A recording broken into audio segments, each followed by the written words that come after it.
Hello dear viewers and welcome to RTD's English News Edition, the top stories.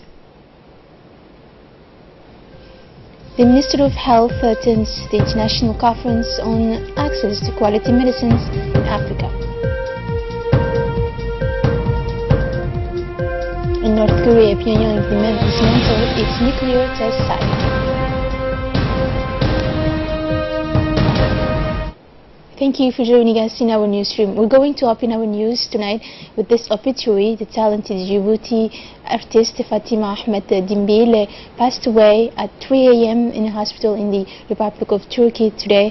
Born in 1948 in Djibouti, the deceased was one of the emblematic figures of cultural life in Djibouti and was in the 1970s one of the most popular performers of the Djiboutian song.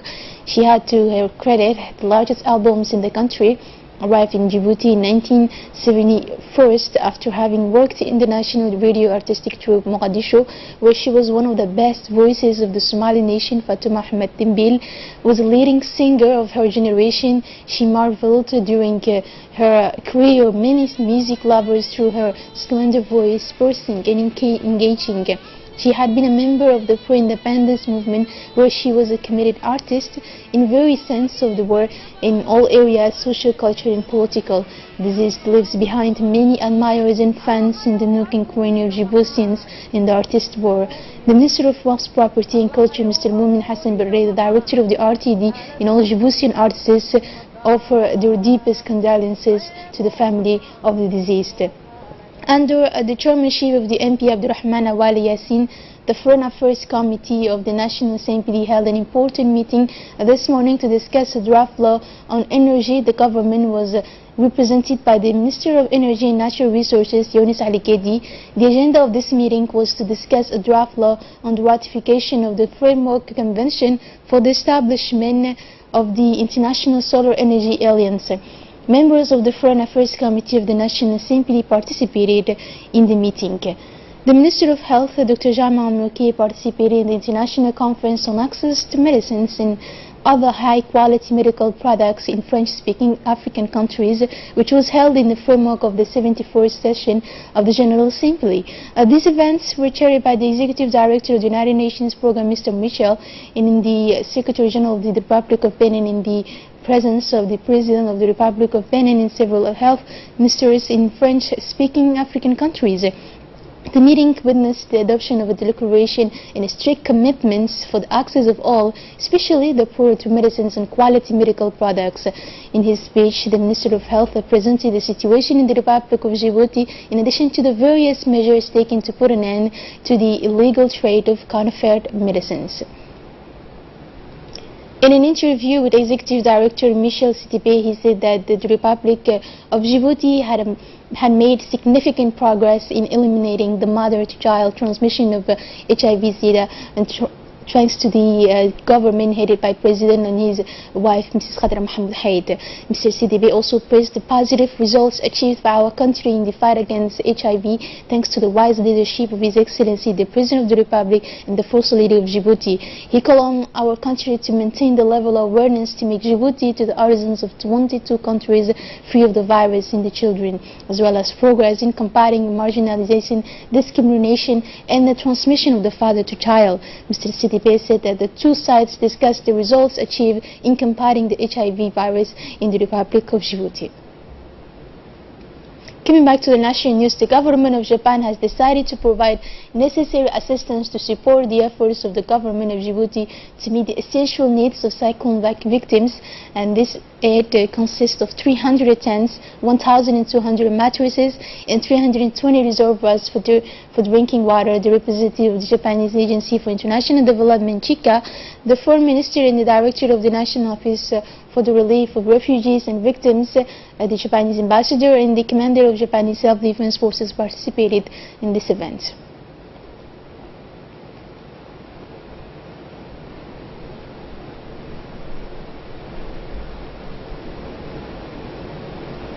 The United Nations Resident Coordinator in Djibouti, Ms. Barbara Menzi, commended the generous initiative of the Japanese government.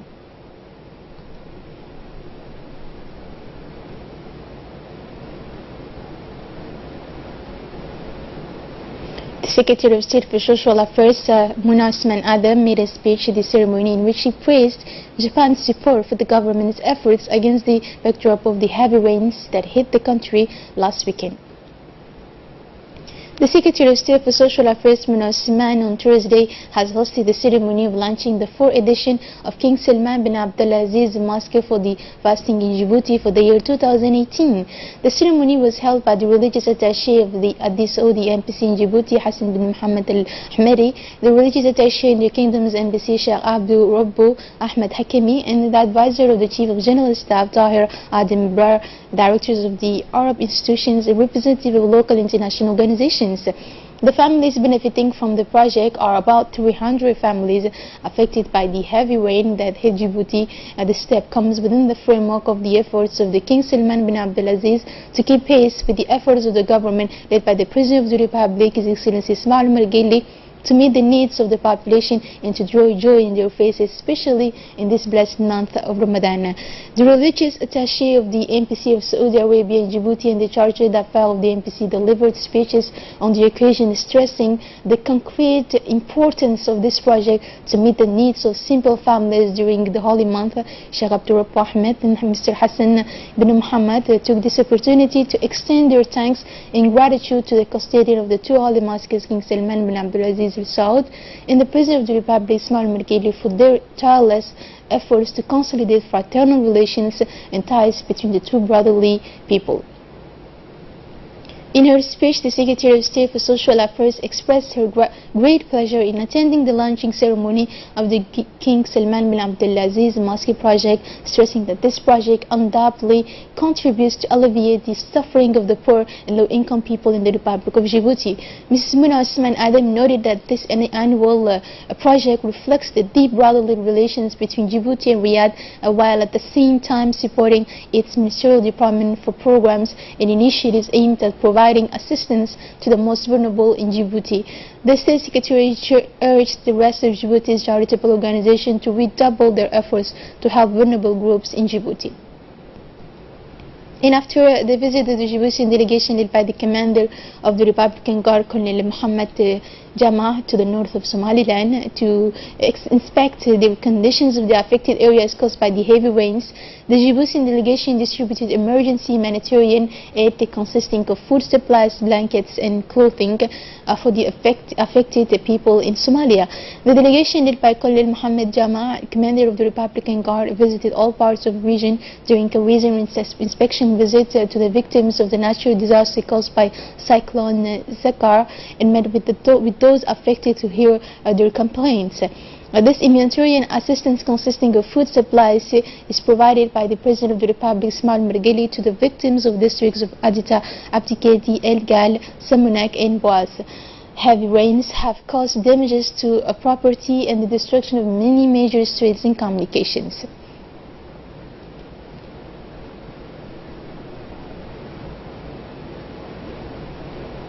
In the intervention of one of the beneficiaries of this humanitarian gesture presented by the government of Djibouti and headed by the President of the Republic, expressed her pleasure and satisfaction.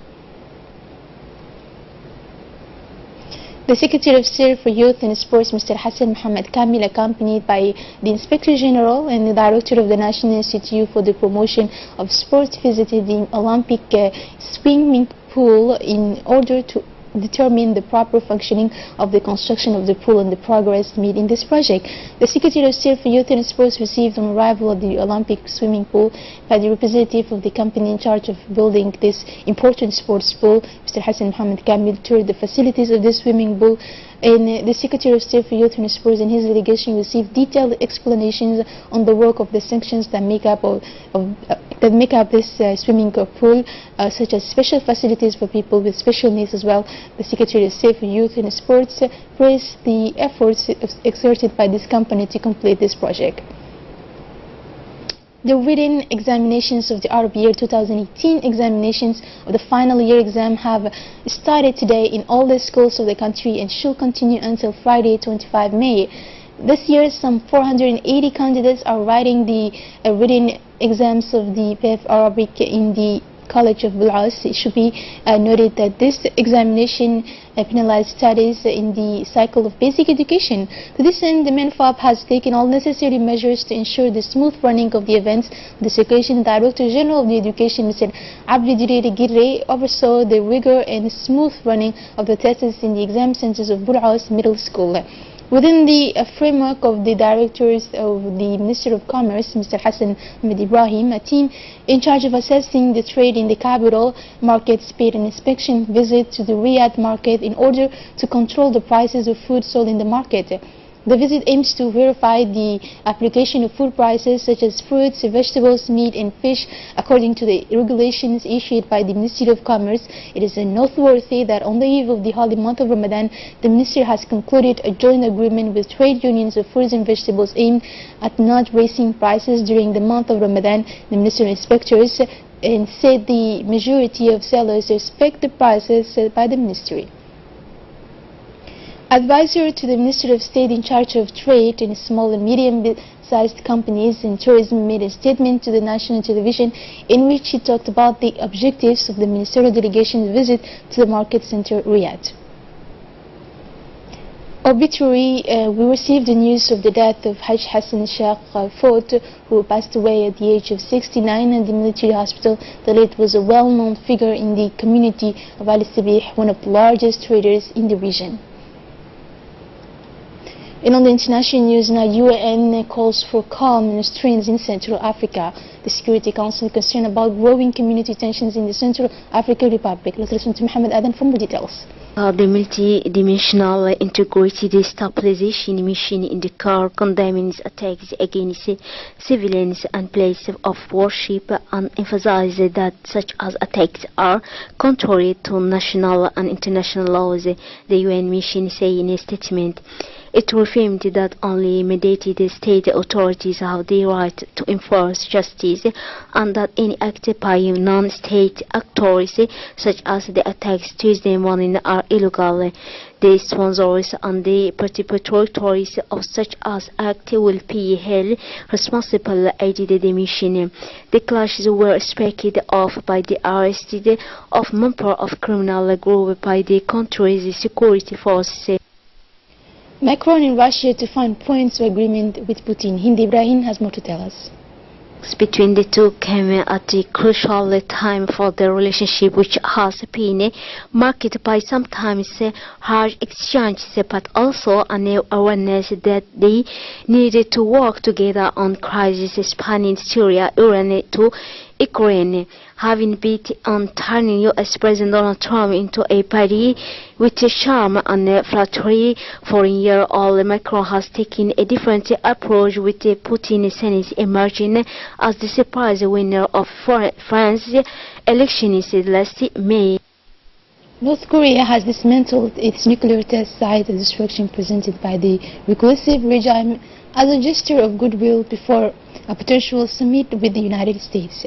Pyongyang had announced plans to completely dismantle its Pyongyang site in the northeast, and some foreign journalists had been invited to observe the operation. Pyongyang was the scene of 6 nuclear tests conducted by Pyongyang, the latest of which was held in September, and this test, the most powerful to date, will have concerned a hydrogen bomb, and specialists are divided on whether the site will really be rendered unusable.